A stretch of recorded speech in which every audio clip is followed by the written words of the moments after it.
15 சுதந்திர தினம் என்பது ஆங்கிலேயர்கள் நம்மை விட்டு சென்ற நாள்.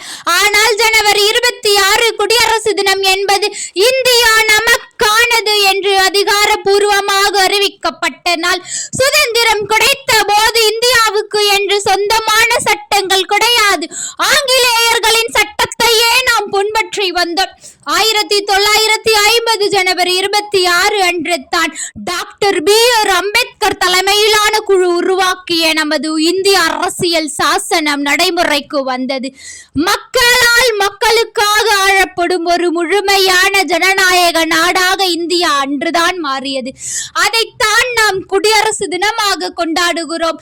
நமது நாட்டின் சட்ட புத்தகம் மெஷினில் அச்சடிக்கப்பட்டது அல்ல. பிரேம் புகாரி என்ற கலைஞர் 254 பேனா முனைகளை பயன்படுத்தி 6 மாதங்கள் செலவழித்து மிக அழகாக கைப்பட எழுதியது.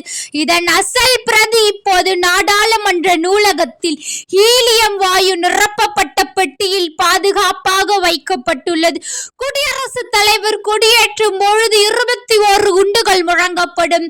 இது ஏதோ ஒரு சத்தம் அல்ல, அது நமது தேசிய கீதம் பாடப்படும். அந்த 52 வினாடிகளுக்குள் மிக துல்லியமாக இந்த 21 குண்டுகளும் வெடிக்கப்படும். இது இந்திய ராணுவத்தின் மிகப்பெரிய ஒருங்கிணைப்பு.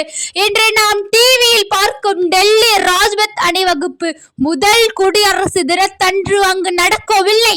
1950 டெல்லியில் உள்ள ஒரு விளையாட்டு மைதானத்தில் தான் மிக எளிமையாக தொடங்கியது. சட்டம் என்பது வெறும் புத்தகம் அல்ல, அது ஒவ்வொரு குடிமகனுக்கும் வழங்கப்பட்ட உரிமை. அந்த உரிமையை கொண்டாடும் இந்த நாளில் நமது நாட்டை இன்னும் முன்னேற்ற பாதையில் கொண்டு செல்ல உறுதியேற்போம். இந்த தகவல்கள் உங்களுக்கு புதியதாக இருந்தால் உங்கள் நண்பர்களுடன் பகிருங்கள். அனைவருக்கும் இனிய குடியரசு தின நல்வாழ்த்துக்கள். ஜெய் ஹிந்த்.